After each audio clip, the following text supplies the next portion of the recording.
I'm Logan Crawford, and right now on Spotlight, we're exploring the groundbreaking future of renewable energy with an amazing author by the name of Daniel Lerner, and he's written a powerful book. It is called Local Wind Energy, the Future of Wind, Quiet, Safe, Smart, Friendly. This visionary book introduces a transformative approach to wind power, featuring silent, reliable, and locally sourced energy solutions. We're delighted to have this very talented author join us here today on Spotlight. We thank the team at Atticus Publishing for helping us put him in the spotlight today. And we ask viewers like you to support authors like him by subscribing to our channel and by purchasing his amazing book. The links are below this interview. Daniel, great to see you here today on Spotlight. Thank you. I'm really happy to be on this interview with you, Logan. Happy to have you on the show. Such an important topic. As we mentioned, you're coming to us live today from Houston, which has just been hammered recently by, in many ways, unprecedented storms. And we keep on seeing this across the world, across the United States. And I would imagine you would point to climate change for some of these disasters we've been witnessing, right? Yes, one thing you can certainly say about the weather, it's always changing. Exactly, exactly. In Maine, we like to say, if you don't like the weather, wait a minute. But Yes, unfortunately, it's been unprecedented in its magnitude lately, and it's had real harsh effects on people in Houston like yourself and other places as well. Let's talk a little bit about the inspiration for you to write Local Wind Energy and share your innovative vision for the future of wind power. certainly. So local wind energy is a topic that I've been interested in for much of my life. I started long ago with the environmental movement when I was just out of high school, and I worked for a year with an environmental movement in New York City. I grew up just outside of New York City. There's a group called the Hudson River Salute Clearwater at that time. Now it's called Clearwater. And I was a mate on the boat, and the boat's purpose was to educate the public about how they can engage with environmental pollution. And there's tremendous success. It's still in operation today. And I met my wife while I was on. That's great. No, they've done great work trying to get the Hudson River clean, and they've actually made some strides there. I've interviewed folks from the Clearwater Project multiple times as a reporter in New York City, and they do great work. When we think of renewable energy, though, we look to solar a lot, and perhaps not as much to wind power. But you're viewing wind power as perhaps a better solution or one that can be harnessed more readily. Tell us a little bit about that. Yes. So I worked in the solar energy business for about 2 years. I was the vice president of a solar energy company in Colorado called Solar Development. Solar energy is wonderful. Wind is underutilized, especially locally. So there's been a big push for industrial wind energy, and it's actually made amazing progress. But the local wind energy just has not gained any traction. And I've thought about that for quite a few years, and I've said, somebody needs to work on the technology and start getting it publicized. So as I thought about local wind energy, I said, there's a big problem. It's completely different application, having wind turbine generators that are located in your neighborhood. They can't be these massive machines, which are the industrial wind energy machines today. Those machines are extremely dangerous. If you ever have the opportunity when you're out in the countryside, I actually did it when I was out in West Texas. We drove right up to one of the towers. It is a scary, gigantic machine, very noisy and completely inappropriate to have in a neighborhood. So I said, there must be a better technology. So I started looking and researching for quite a few years, and I could not find, with all of the smaller local wind machines you can get on Amazon or Alibaba, um, they don't have the characteristics that are needed for local wind energy. The smaller machines all have open blades, which means if you have open blades, it will scare away all the wildlife in your area, and it will become tremendously distracting to the people over time. So I said, somebody needs to design it. And I am a designer. So I got to work. Hmm. And um, uh, I've actually built a prototype local wind energy machine. It's far from perfect, but it's going in the right direction. And I said, people need to hear about this. So what better way than to write a book? So that's Absolutely. what I So your machine doesn't need these giant windmills that we see out to sea or on pasture land. Yes. The concept for the local wind energy are many smaller machines. Hmm. And when I thought about the application, I said the easiest location to put local wind energy machines is right on the top of flat roof buildings. Just Hmm. imagine your local Target or Walmart with a roof full of small enclosed machines. You won't even see them operating. They'll just look like some kind of air conditioner or mechanical piece of equipment that's sitting on the roof.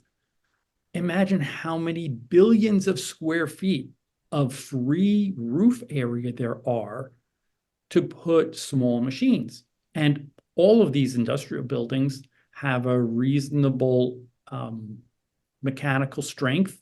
So you can put in a little bit of additional weight on them and a little bit of additional wind load on them. You can produce a lot of energy Hmm. to supplement the grid. I don't think it's a replacement in industrialized countries. It's not a replacement for the power we use on our grid. It is a boost. And so I went through the process of how would you get this business started? Somebody's going to have a selection of well-made machines, different companies that will make machines that will work in, let's call it the first introductory tier, which would be flat roof buildings. And they would get tied directly into the building and supply the energy directly to that building. Any excess energy could be exported to the electric grid. And then I said, there's a huge need in foreign countries, especially underdeveloped countries, where they don't even have an electric grid.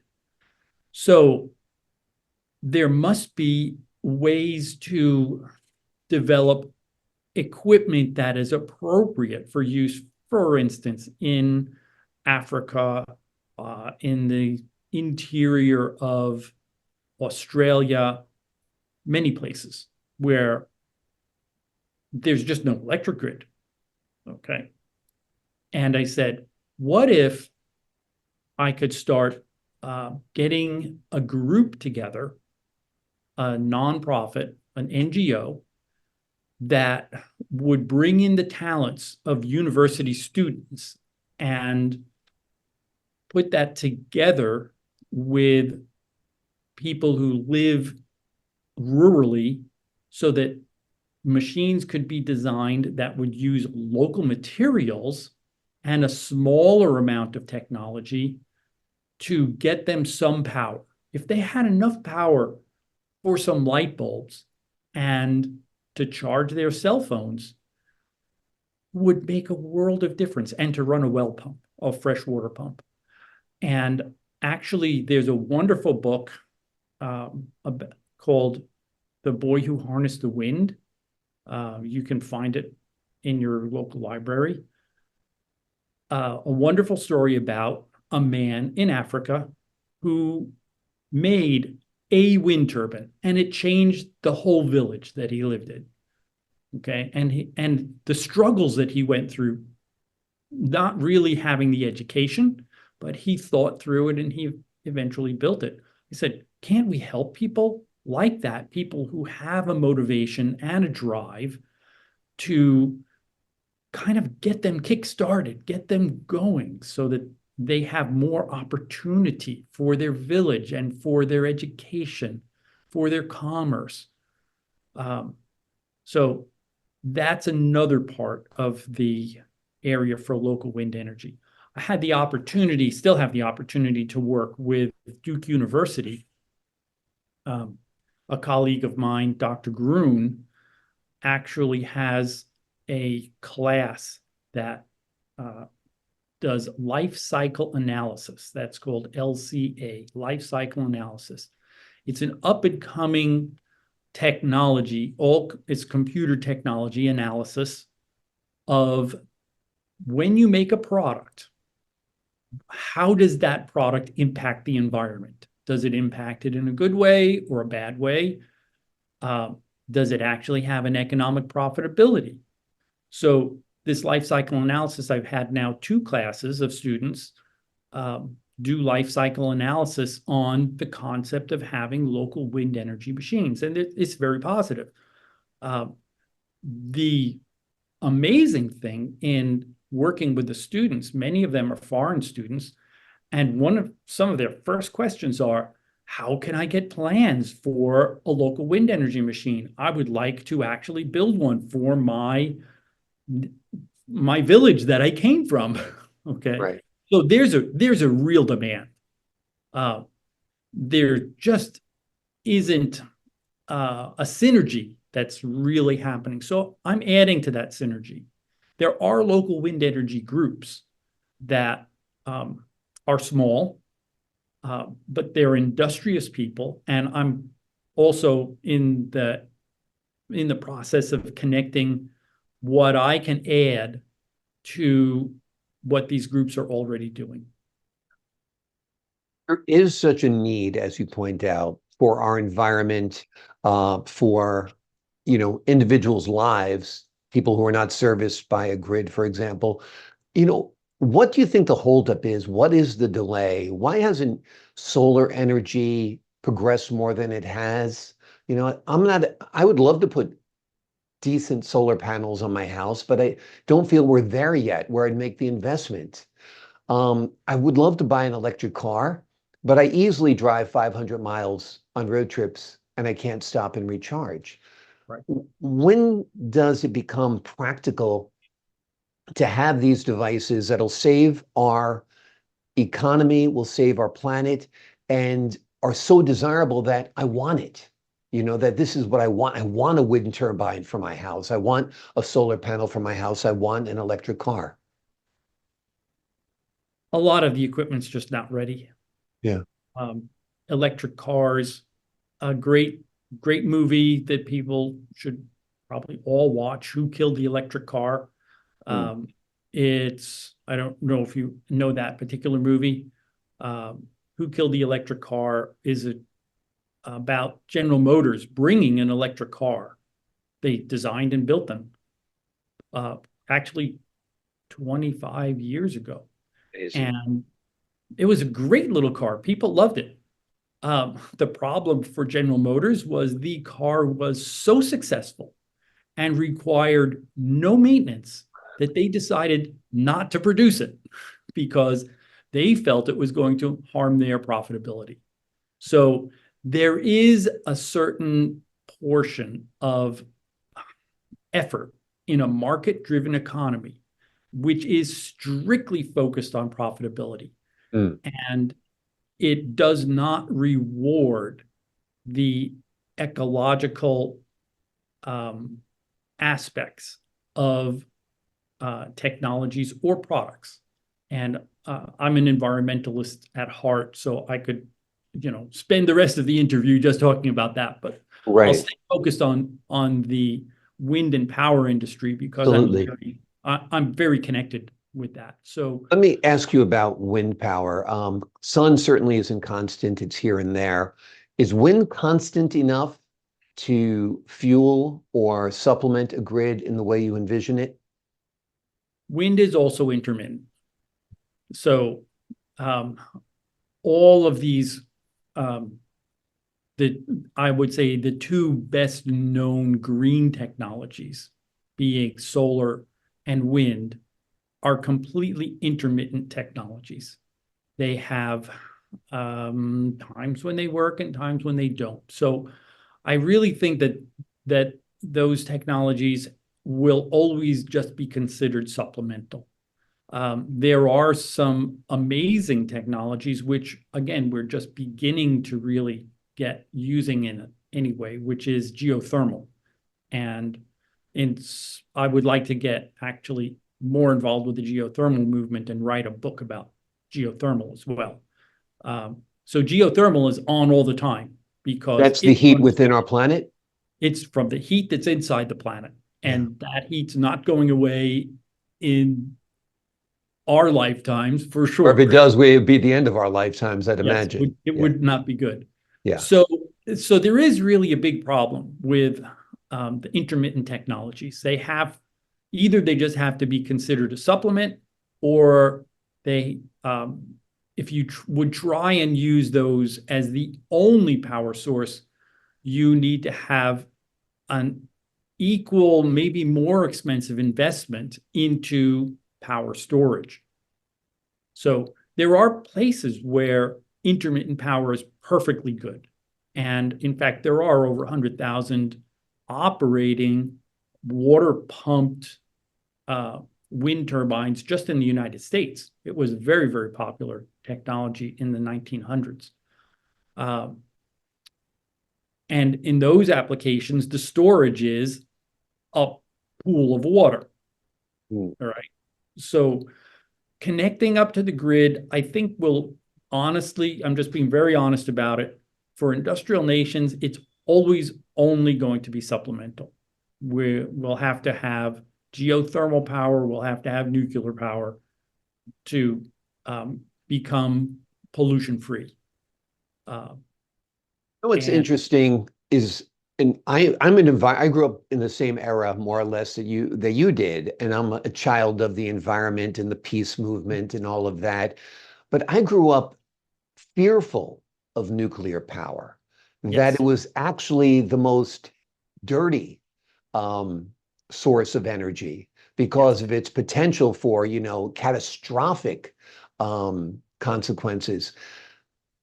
How do you square with what could happen potentially with nuclear power to the good of nuclear power that it does when it works properly? If it works properly, great. But if, they closed Indian Point over, concerns, right?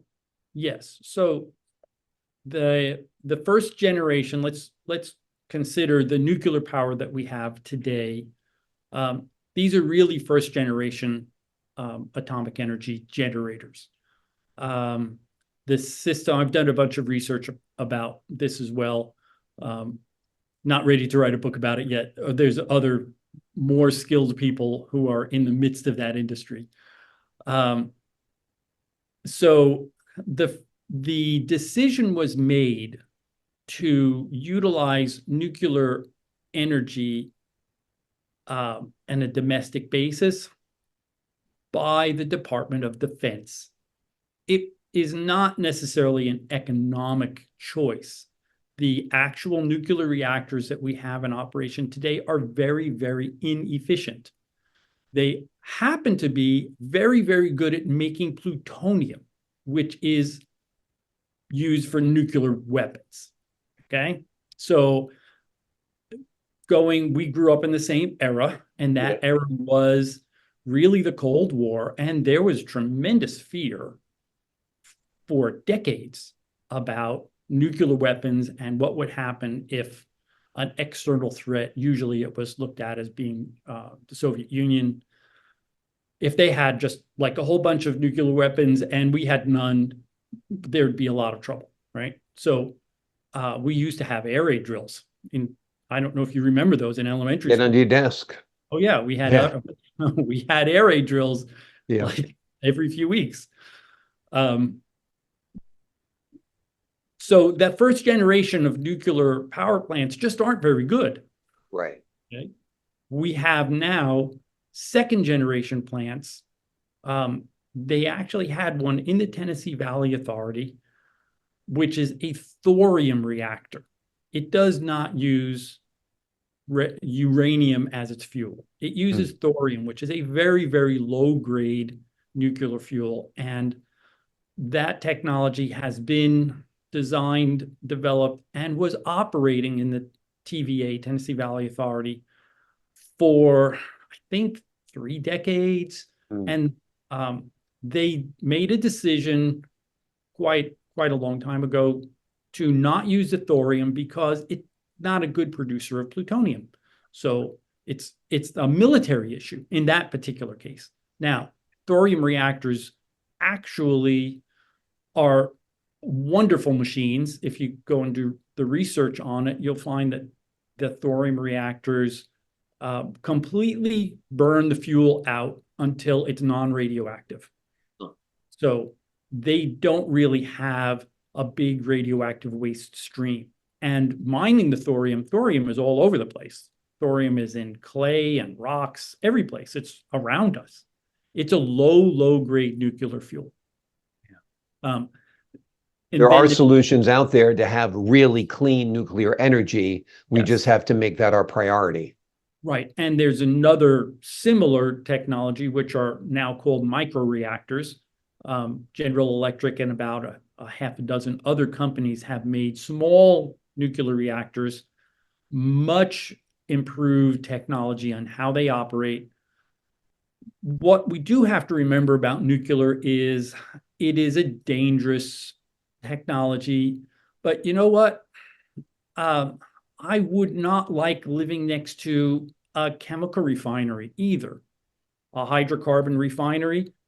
I mean, we have half of the United States petroleum, the fuel that your car runs on, is made here in Texas, in pretty much in one port, in the Houston port. So, but it's tremendous danger in that type of equipment. But you have fences and armed guards, and to protect your infrastructure. So same will have to be done with nuclear.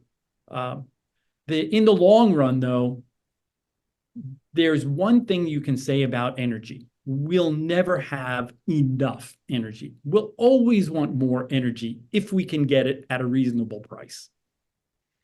So and the game is the energy game is what fuels mankind to make amazing things. I mean, we couldn't have this conversation right now if we didn't have some very, very high levels of technology. It's all done with fuel, though. We need power to make every single technological thing that we make.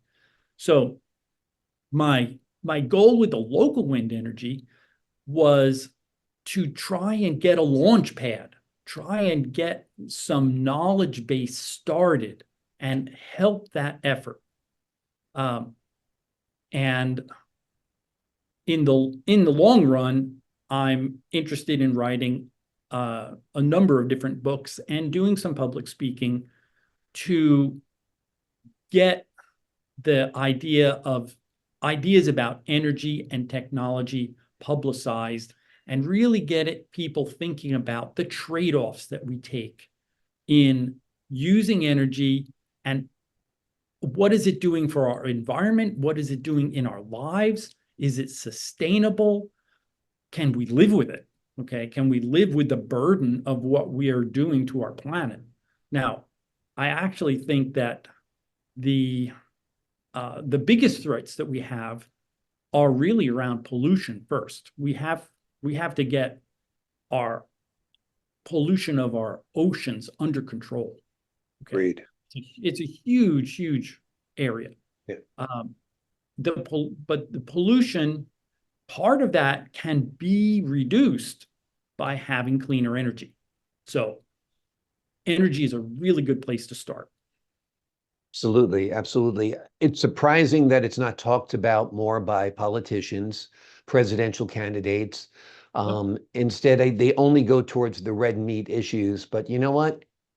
If I had a viable presidential candidate who was talking about getting our oceans cleaned, Yes. I'd be all on board because our oceans are a disgusting mess right now, a Yes. dumping grounds, and it's Mhm. really unfair. Let's turn back to your book for a second. Who is your target audience for local wind energy? Um, I would say mostly younger, um, educated people who already have an interest in the environment, and they're at a place where they're going to school, or they're building a household.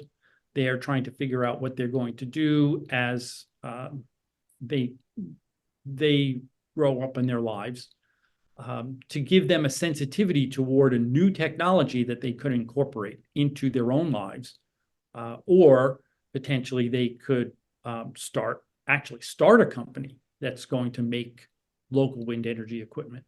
Um, just as much in the US as international. I think there's probably even more interest internationally for local wind energy than there is in the United States. So Have you those, actually built one of these smaller units? Is that one behind you? Is that a prototype? yes. So this one over here is a concept model. This is about a 1/10 scale concept model. Actually, my brother Harold and I, he's an architect, and we chatted back and forth and developed some computer-aided design models of, what the machine would look like on its inside and how it would work. And that was the foundations for the patent that I actually had, um, a published patent on the local wind energy machines. So my brother secretly built this, Hmm. and it showed up in the mail. I was just so amazed that he went through the time, energy, and effort to build it. But it works. Right. You can put it out in the wind, and it has a little LED light bulb, and it starts spinning and Awesome. generates electric. There's a little generator in the bottom. So it's a 1/10 scale. And we show that to people to say, look, this is actually viable. Um, it's going to take a lot of work to get there. Okay. And I have some sketches about how these local wind energy machines work on the board right behind me. Um, You guys might be the Wright brothers of local wind energy, the Lerner brothers. it could be. It Yeah. could be. We would really love to get this thing really kickstarted. There's a lot of interest in universities, uh, as well. You Every single probably need to get like Mitsubishi or LG or, GE involved, right? If you got one of those companies behind you beyond the university level to say, hey, this is a great idea. We'll develop it for office buildings across the United States. It'll supplement the power grid. It'll cut energy costs in half for the people who are, you know, running factories and so forth. I mean, it has great potential. I mean, I could see something 10 times that size on the top of a building in New York City, no problem, No right? problem. And Yeah, in fact, on the top of buildings in New York City, there's a lot of wind. yeah, Okay. exactly. They're already way high up there, right? Exactly. Also, if we harness the hot air from all the politicians in New York City, I think we would not have an intermittent supply. I think we'd have a fully renewable supply of wind energy. Continuously renewable with excess. Exactly, exactly. The name of the book we've been talking about today, written by a wonderful engineer by the name of Daniel Lerner, is Local Wind Energy, The Future of Wind, Quiet, Safe, Smart, Friendly. It is a visionary book that introduces a transformative approach to wind power featuring silent, reliable, and locally sourced energy solutions. In the book, you will discover how integrating wind power into our everyday surroundings can revolutionize our energy landscape and ensure sustainability. It is much needed for sure. David, thank you so much for joining us here today on Spotlight. Thank you so much for the opportunity. It was wonderful, Logan, and I look forward to spending more time with you. We look forward to talking to you again down the road for sure. To the folks at home, I'm Logan Crawford, thanking you for your time, this time until next time on Spotlight.